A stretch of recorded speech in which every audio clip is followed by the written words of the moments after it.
You ever have one of those nights where you hear a crash and know deep in your bones the world's about to get real weird? Yeah, well, that was me standing barefoot in the splintered doorway of my own cabin at 3 a.m. Two Belgian Malinois snarling at my heels and a couple of grown men in security uniforms scrambling backwards in the moonlight like they'd just seen the ghost of Elvis. One was waving a flashlight as big as a baseball bat. The other fumbled a taser like he'd never held anything scarier than a TV remote. They called themselves the HOA cops. Bad move. They had no idea I'd spent a quarter century as a K9 handler, or that my dogs were itching for a little midnight cardio. You want to know how I got here? Settle in. This isn't some neat little story about a neighborhood dispute. This is the story of how an HOA president named Brenda kicked off the dumbest war of her life, and how I made damn sure she'd regret it. See, my wife Sarah and we'd bought this quiet little cabin on a blue lake deep in the woods, a retirement dream after years of badge and gun and never-ending adrenaline. It was everything we'd ever wanted. Mornings with coffee on the deck, afternoons fishing off a rickety dock, and at night, the only thing breaking the silence was the distant call of a loon, or maybe the soft snoring of Kaiser, our old German shepherd. Life was simple, peaceful. The HOA, just a group that collected fees to patch the road or fix the boat ramp, nothing more. But you know how it goes. Leave things peaceful too long and someone always gets ideas. Enter Brenda, HOA queen, by default crowned by a crowd too tired to bother running. Picture a lady who drives a white Range Rover and always looks like she just smelled something rotten. She moved in like she owned the lake. First order of business. Tripled the HOA dues, then spent the money on a hideous fountain that looked like Versailles threw up at the entrance. That was Brenda for you zero taste double the attitude. My first brush with her came over of all things grass. I like letting wildflowers and grass do their thing, you know. Brenda rolled up in her color-matched golf cart. Didn't even step out, just barked across the water. Your lawn's an eyesore. Mr. Harrison, you're in violation. I'd read the bylaws. There was no Section 8, no subsection C, nothing about grass. She insisted it was an unwritten rule. I just smiled, told her we had different standards of beauty, and went back to my dogs. But that's how it started, the war over nothing. A week later, Frank, the old school teacher next door, sidled up while I was grilling. Be careful with Brenda, he warned low. She once tried to fine me for wind chimes being orally offensive. I laughed. Should have taken it more seriously. Soon it was newsletters on fancy paper, each one mostly photos of Brenda's gardens and a rotating list of violations. Inflatable pool fine. Mailbox the wrong shade of green fine. Most people grumbled, paid up, and kept to themselves. Brenda thrived on their silence. But then she cranked it up. Declared she was starting a community security patrol needed to protect property values, she said.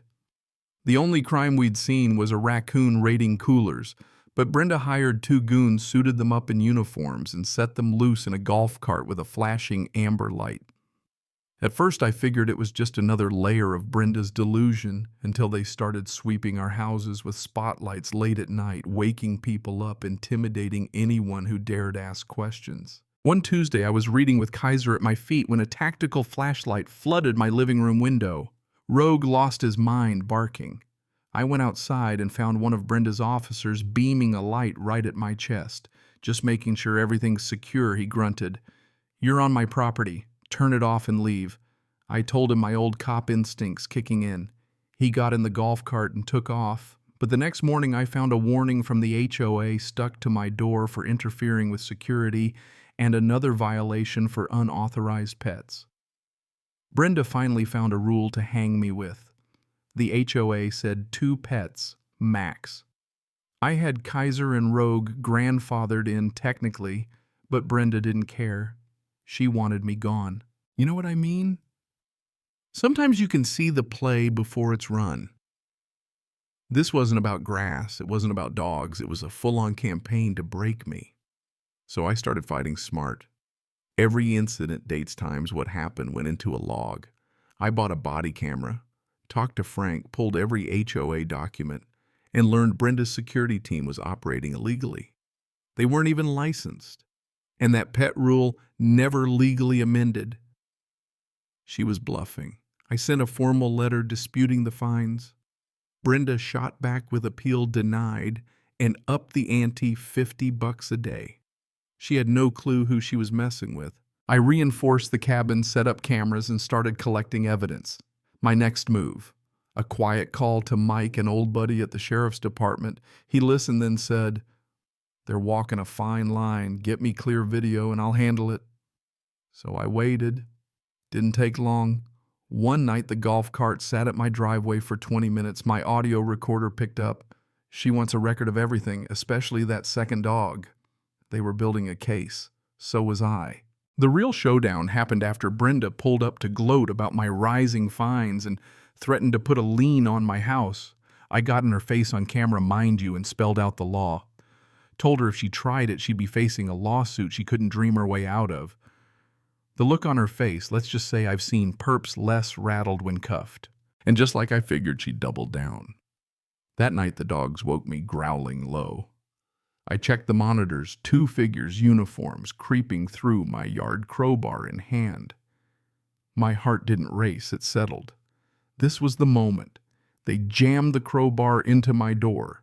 I called 911, gave them the rundown. And when the chain snapped and they burst inside, I let them have it. No, not with bullets, my command, Kaiser Rogue Watch. Those dogs flew past me, teeth bared, all muscle and fury. The men dropped their tools and shrieked. The sound, they'll probably hear it in their nightmares forever. Sheriff's deputies arrived in minutes, guns drawn. I raised my hands, announced myself. They took in the scene, dogs holding the 2 security guys at bay, crowbar on the rug door hanging off the hinges. Then Brenda appeared wrapped in silk and indignation, shrieking to arrest me. The deputy just looked at her. "Ma'am, you've got it backward. This is a crime scene." Brenda's face right then was pure poetry, like the moment a movie villain realizes the hero's got all the cards. Turns out Brenda's goons, their names were Barry and Kevin, go figure, confessed it all under questioning. Showed the deputies Brenda's text telling them to break in and handle the dog problem. Within days, Brenda was indicted for conspiracy and solicitation. Frank called me laughing so hard he could barely get the words out. They just hauled her off in cuffs, Dave. But I wasn't stopping at criminal charges. My lawyer and I filed a massive civil lawsuit for harassment damages, you name it. News spread suddenly. Everyone in the neighborhood had their own Brenda horror story. At a packed HOA meeting, the last 2 board members resigned in tears. Frank was elected president, and the crowd voted to rescind every fine Brenda ever issued. For the first time in ages, people clapped and smiled like a weight had lifted. A forensic audit showed Brenda had spent our dues on everything from the fountain to her sister's fake landscaping business and those idiotic security uniforms. When the insurance company saw the evidence, they settled fast and turned around and sued Brenda. Her criminal trial was short and brutal. Faced with videotechs and a community lined up to testify, Brenda pleaded guilty. The judge gave her probation, a fat fine, and best of all, sentenced her to pick up trash on the highways in an orange vest. For months, you could spot her out there on weekends, Lakeview's queen, dethroned and stabbing at McDonald's wrappers. Her mansion hit the market soon after. The HOA under Frank purged all the nonsense rules, dropped the dues, and went back to fixing roads and launching boats. Neighbors started waving again. The newsletters disappeared. My cabin felt lighter. Kaiser and Rogue. Local legends, now retired, again spoiled, rotten, still get more treats from neighbors than they know what to do with.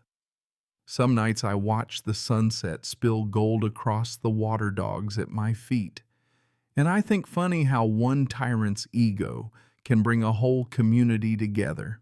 Sometimes you have to stand your ground, and sometimes all it takes is a good plan, a solid camera system, and a couple of loyal dogs to remind folks what real justice looks like. So what do you think? Was I right to fight back, or should I have just played along? Drop your thoughts below. Let's hear where you stand on justice, community, and a little healthy rebellion. You never know when the next HOA Karen might show up.